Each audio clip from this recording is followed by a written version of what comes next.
Yeah, okay. Great. I wanted to just plug really quick. Sarah's right, we do a lot of development and make a lot of amazing progress and don't do enough to communicate it. We've been working on that a lot, so we've actually added an announcements widget on the dashboard. It looks like a little megaphone kind of a thing. And every month, all of the scientists write up any new changes or new developments that are happening. So you can log into the system anytime and get a list of everything that's been changed in the month. So I just wanted to make sure everybody's aware of that. Okay, so today Raphael and I are going to talk about reporting automation and how this can be integrated in your reporting process. So we're gonna go over the importance of automation and how ERA has built a bridge between our software and various different reporting services. We started with TRI XML, so I'm going to talk a little bit about that as well. And then we'll focus primarily on Tier 2, the new XML upload, and some best practices. And then Raphael is going to talk a little bit about Net DMR. So to start with, I think everybody might know this, but I did a little bit of digging to kind of define what is XML. So this stands for Extensible Markup Language. Now when I looked this up, the definition that I got was that it is something that is easy to read and to write. So yeah, so Steve thinks that's true. I don't know if anybody else has seen an XML document, but it is not easy to read and it is not easy to write to if you're not a developer.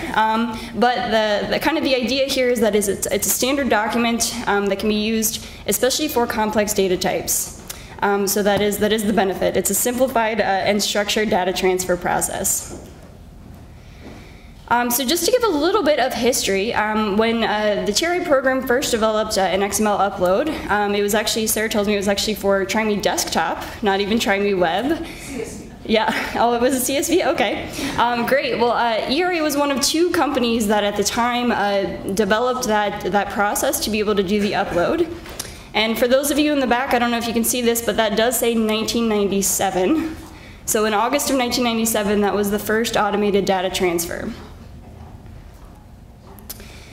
So since then, we've of course built the bridge with many different programs to be able to generate an output from the ERA system and load that directly into various different governmental programs. So like I mentioned, we started with TRI and Try Me Web. Raphael's going to tell us a little bit more about Net DMR, so I'm not going to talk about that. But additionally, we've built that bridge for several different programs for NEI. So because NEI, it's a federal program, but it's managed by the states, each state has potentially a slightly different format for upload.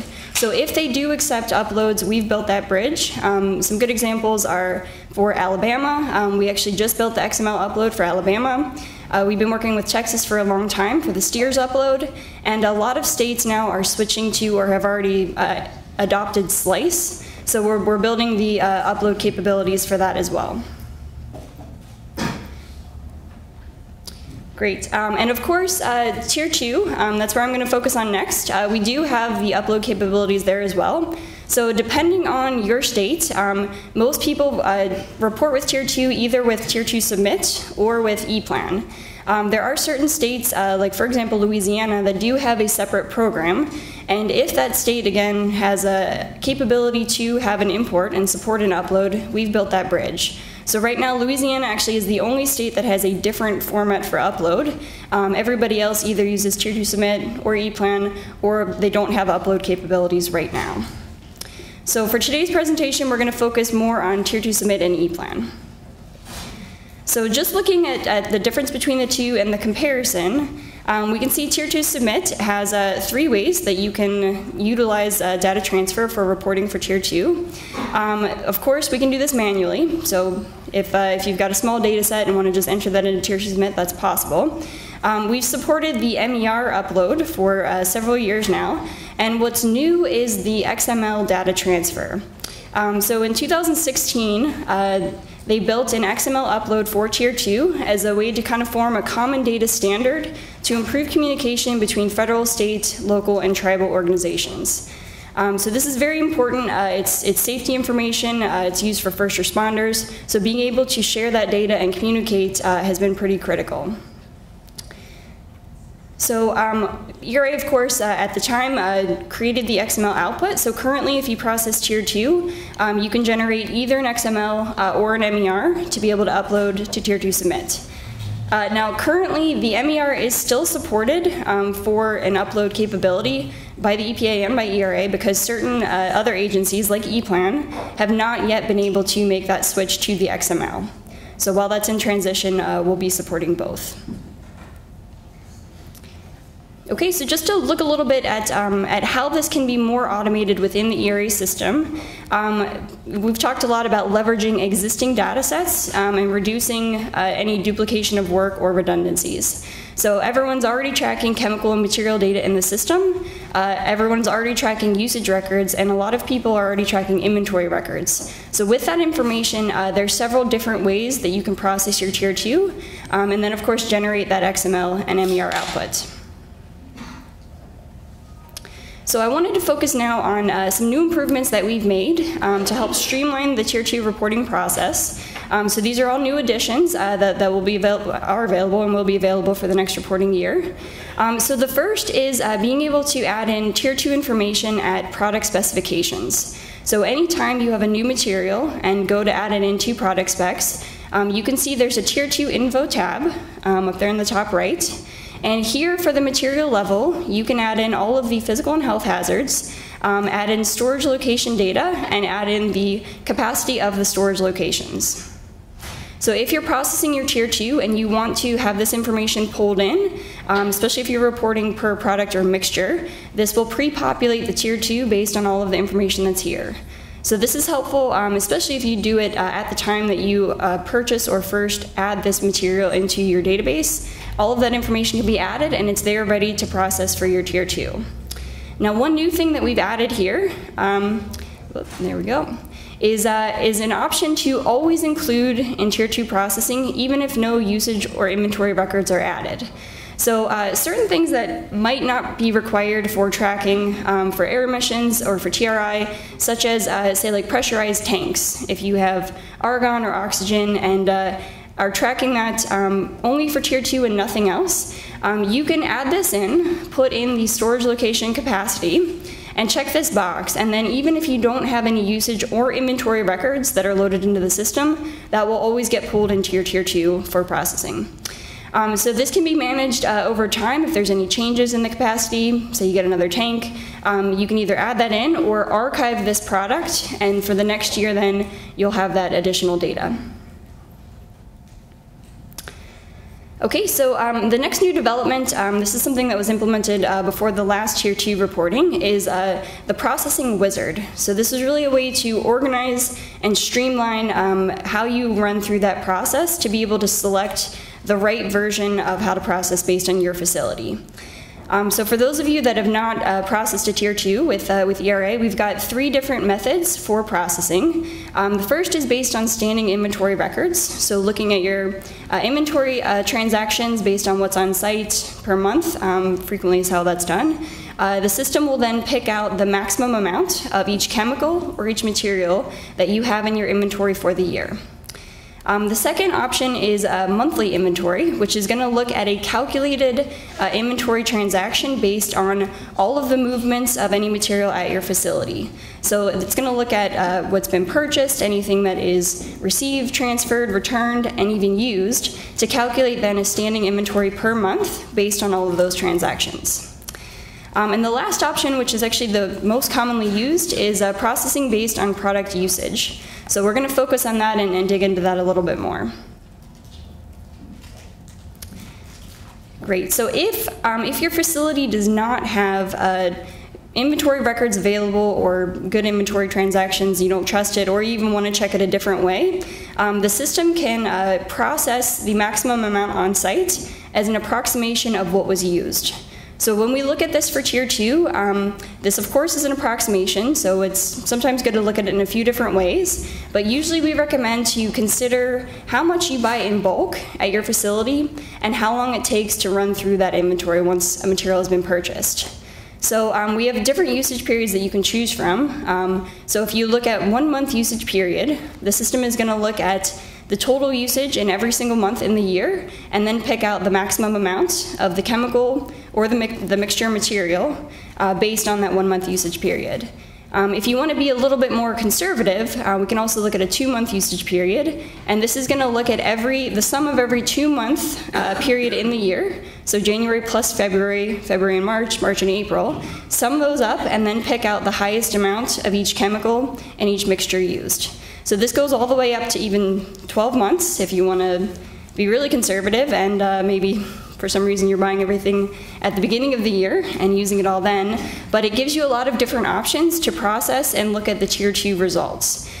So for anybody that's done this with us in the past, Tier 2 is a lot like TRI in terms of how it's processed. You can create a project and you can run it as many different times as you want.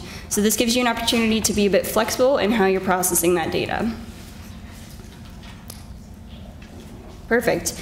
So you can see here, if you can read it, there's an option when you're processing by mixtures to include Tier 2 information from product specifications. So that's what we saw at the last slide, looking at the information that's added in for the product. That'll get pulled in, and with that now there are many options to help choose exactly how the system should process that data to ensure that you don't double count. So we've got some new options here.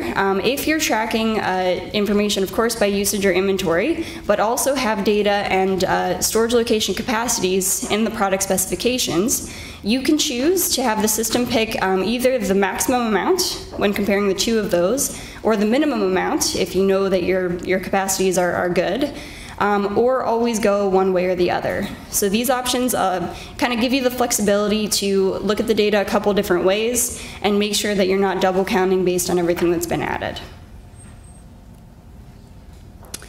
Okay, and another new addition here, actually by very popular demand, we've added in an option at Tier 2 to look at details by product for any specific chemical that shows up in your Tier 2 project. So we've got a similar feature in TRI that allows you to pick any specific chemical. In this case, we're looking at acetone, and click on details by product, and this is going to show you everything that contributes to that number, to that maximum amount on site. So here we can see there's a material description, we've got a density value, how much of that material was used in the whole calendar year, and then it's going to look at each interval that was selected to show the total amounts and the maximum for each time interval. So if we process based on 2 months, our interval 1 that we see on the right is going to represent January and February combined.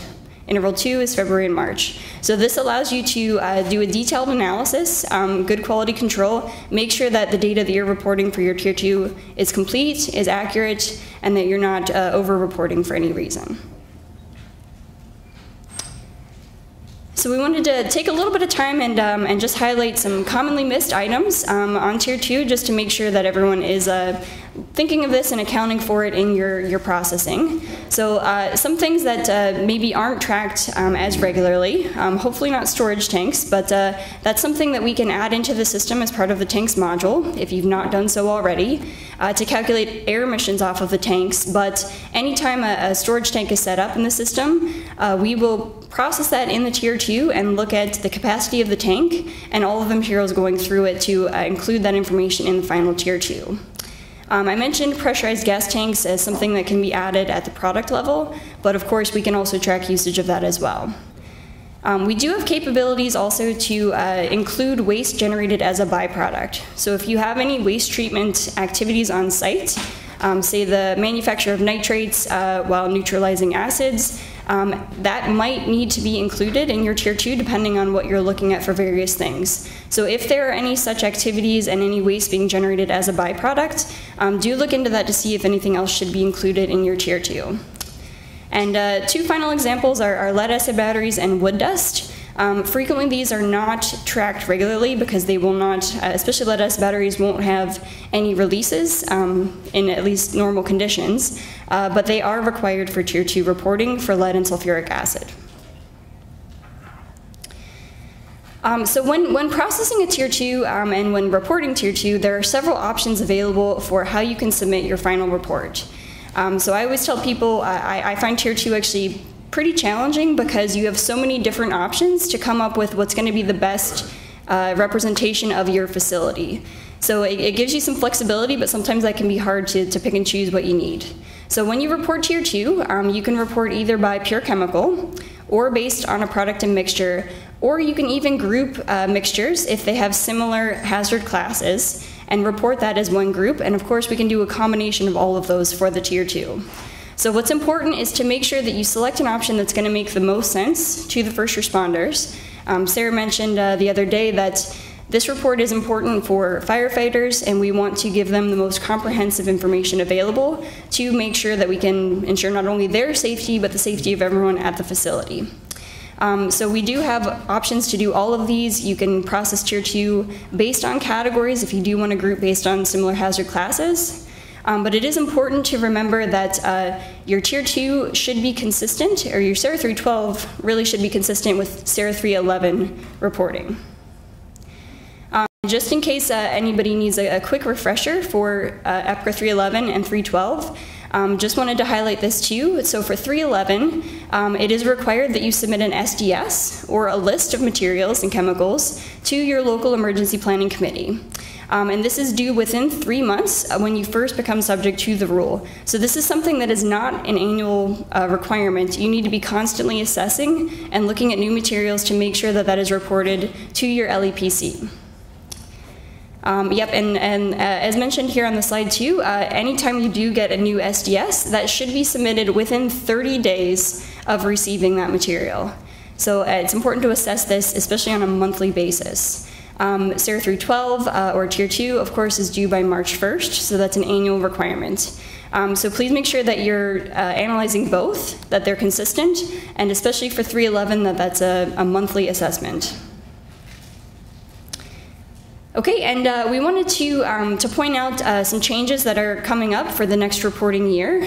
So to align with OSHA's hazard communication standard, EPA has changed the Tier 2 hazard classifications. So you can see here a new list of physical and health hazards that are going to become effective in January 1st, 2018, and of course will be required for next year's Tier 2.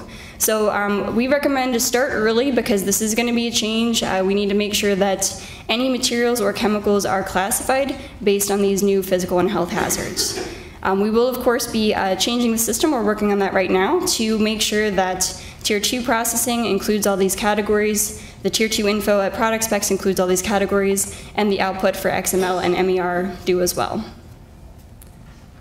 Okay, so with that, I'd like to hand it over to Raphael. He's going to talk a little bit more about Net DMR.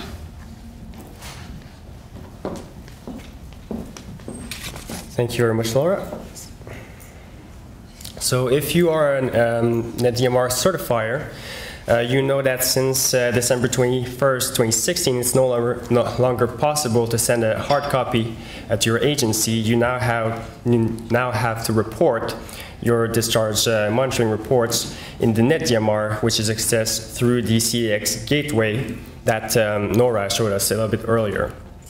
The facilities have two choices when reporting in the Net DMR interface. They can either input the data manually or use the upload. So you can take your samples result from the lab and do the math on a piece of paper or in a spreadsheet and go plug in those numbers individually, or you can use the water data entry process from the ERA software and amongst other things automatically generate a Net DMR or include this information to other reports or projects. So there were new implementations that were made in order to accommodate new fields that are mandatory in the Net DMR, because you are going through a validation process as you are importing your file into the system. One of those is having an NPDES permit number. So this information must be included into your facility setups at the in the permits tab in order to be pulled into the report with the upload file, sorry. And then we've also implemented two new fields into the operating scenarios of the water setups. Those are the permitted feature and the limit set text. So those two fields relate to the naming of your naming convention of your outfall. So if, for instance, if your outfall is called outfall 001, 001 would be the permitted value permitted feature value, whereas the limit set text value would be A. All right, and the 4 final implementation made for the net DMR fields were done at the chemical discharge limit level. And I'll give you a bit more information and background on that specific setup into your water module. But I'll just keep on enumerating those fields. So the first is the parameter code. So into your water permit, you have a parameter code that is net DMR specific, which is a code that tells what chemical and what the properties are that you're reporting on. Then you have a season number, so this refers to any parameter that may vary in terms of limits throughout the year. So if you have a limit that is the same throughout the reporting year, then you're just going to keep it at 0, which is usually the case. Then you've got the monitoring location code, and this refers simply to where exactly you're taking your sample.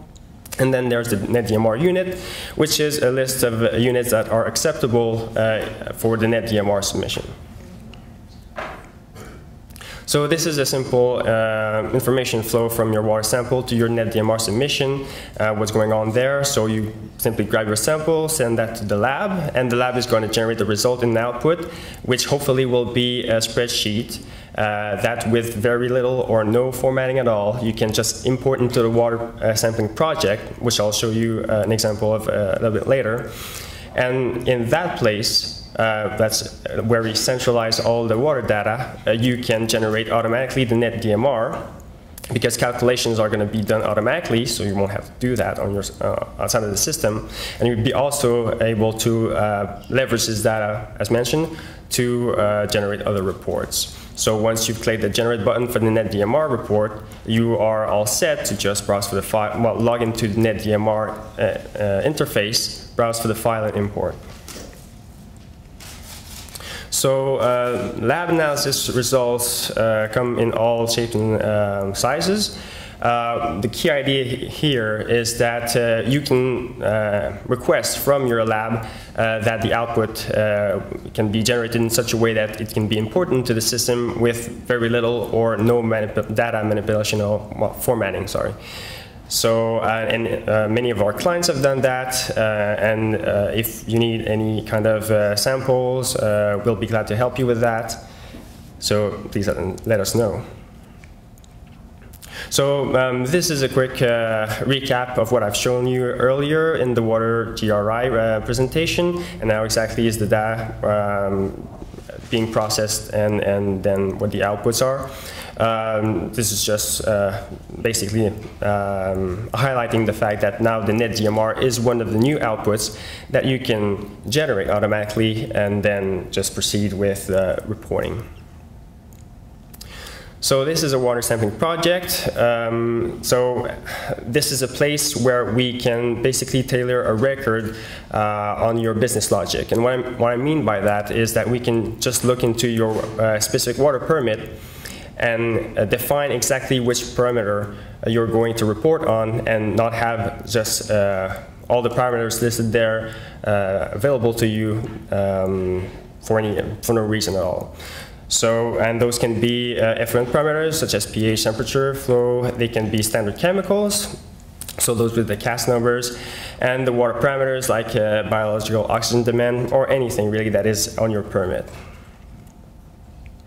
In the ERA software, the net DMR is labeled as the WAT004 report.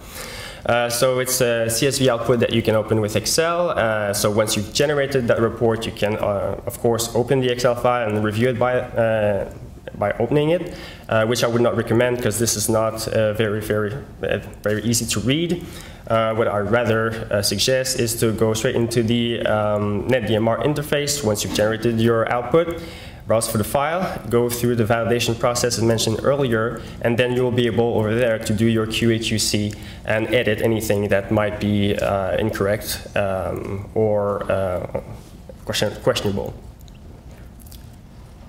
So in conclusion, Tier 2 and the net DMR are just following in that tradition of generating automatically reports that can be uploaded into reporting interfaces for from the agencies, which gives you time time and resources to focus on other projects at your facility, or for instance the report on sustainability, as well as improves your data quality in general. So thank you very much for your time. And